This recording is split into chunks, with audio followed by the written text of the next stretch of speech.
General Zia-ul हक की बार बार बात होती है, सब उसे कहते हैं कि डिक्टेटर था, स्याह-रात आई। उसके खिलाफ पीएफजे ने जब जद्दोजहद की, कोड़े खाए, शाही किले में गए, तो तब्दीली क्या आई कि जनरल ज़िया-उल हक चले गए, उनके साथ बैठकर तकरीरें करने वाले, उन पाबंदियों में शामिल तमाम लोग दूसरी सियासी जमात में शामिल होकर इक़्तिदार की कुर्सी पर बैठे। क्या मैं उनके कल की बात करूं या आज की बात करूं? चलो वक्त गुजर गया कि शायद हालात ऐसे थे, हम सीख जाएंगे। सफ़र चलता रहा, परवेज़ मुशर्रफ आ गए, उन्हें भी हम डिक्टेटर कहते हैं।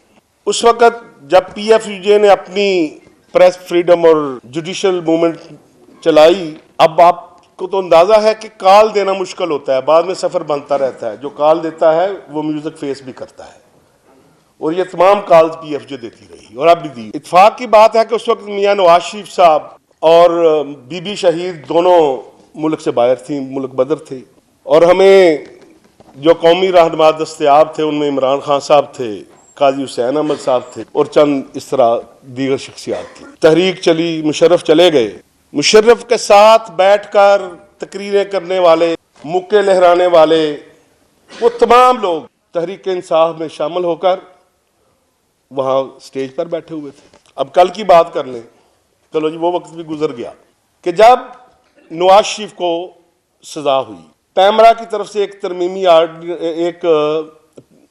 ऑर्डर जारी हुआ कि किसी सजा याफ्ता शख्स को टीवी स्क्रीन पर नहीं दिखाया। मुस्तफा नवाज खोखर साहब बैठे हैं, ये हमारे साथ थे। हम एक पिटीशन लेकर गए हाई कोर्ट में कि कौन सा आइन है जो फ्रीडम ऑफ स्पीच किसी सजा याफ्ता आदमी की खत्म करता है, हमें बता दें।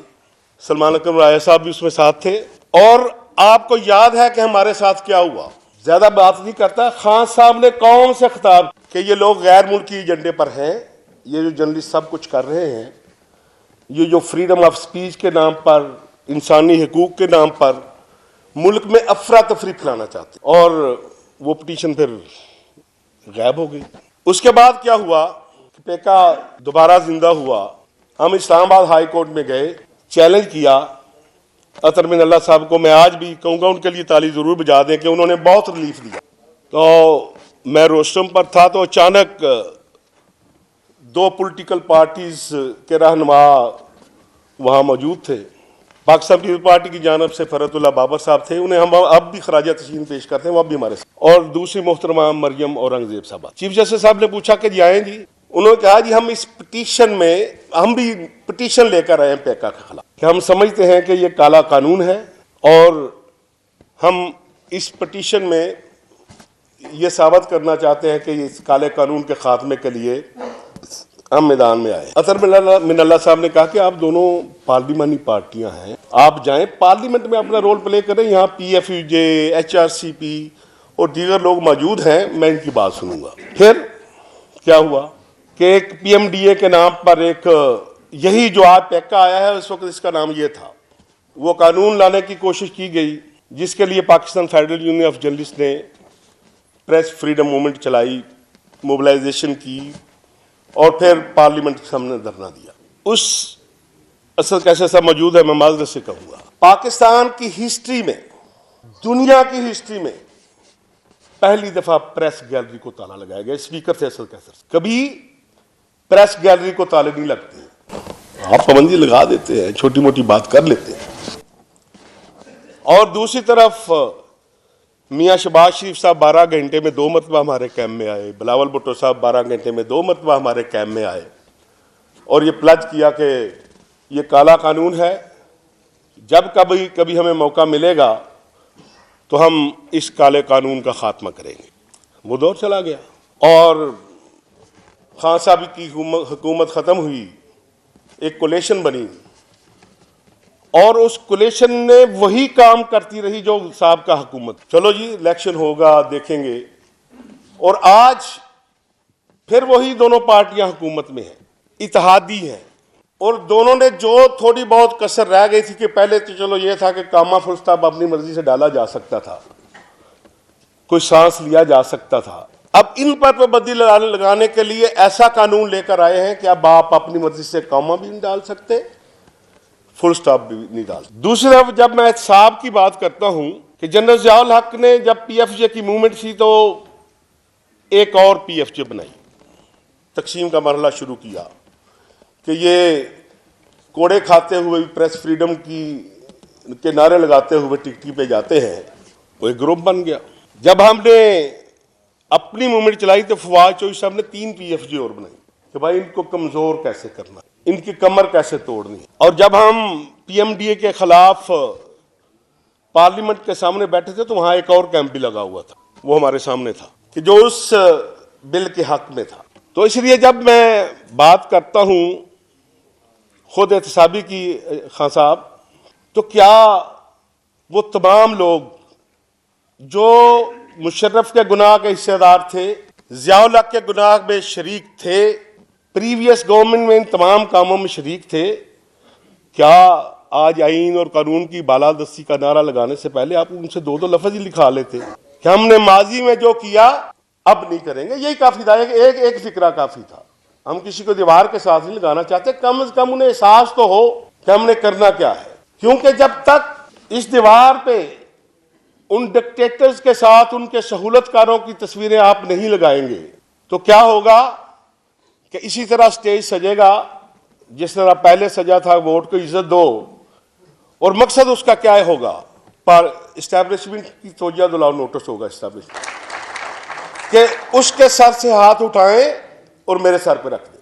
क्या हमने इसी तरह के इत्तेमाद करने हैं या हम सिस्टम की तब्दीली की तरफ जाना चाहते? अगर हमारा मकसद सिविलियन बालादस्ती है, अगर हमारा मकसद इंसानी हकूक और शहरी आज़ादियों को यकीनी बनाना है तो फिर कम से कम अपने लिए हम अपना एक मयार मुकर्रर कर लें, जर्नलिस्टों के लिए भी, सियासतदानों के लिए भी, वकला के लिए भी, जजेस के लिए। यह मयार सिर्फ जजों और जर्नलों के लिए क्यों होना चाहिए कि उन्होंने डिक्टेटर को सपोर्ट किया? वो डिक्टेटर थे और जजों ने सपोर्ट किया। क्या मैं उनको अगर सपोर्ट करूं तो मैं इस सारे हिसाब से बरियो जिम्मा हूं? मैं आप और आप जैसे लोगों ने जो थोड़ी बहुत स्पेस हासिल की थी, कुछ पार्लियामेंट के जरिए, कुछ सड़कों पर जद्दोजहद के जरिए, कुछ अदालतों के जरिए, उस सारी स्पेस को वापस इस्टेब्लिशमेंट की झोली में डालने का जो जिम्मेदार है, जो उनका साथी है, कौम को तो उनके नाम बताते रहना चाहिए और साथ बताना चाहिए उनको भी कि ठीक है हम आइंदा नहीं करेंगे।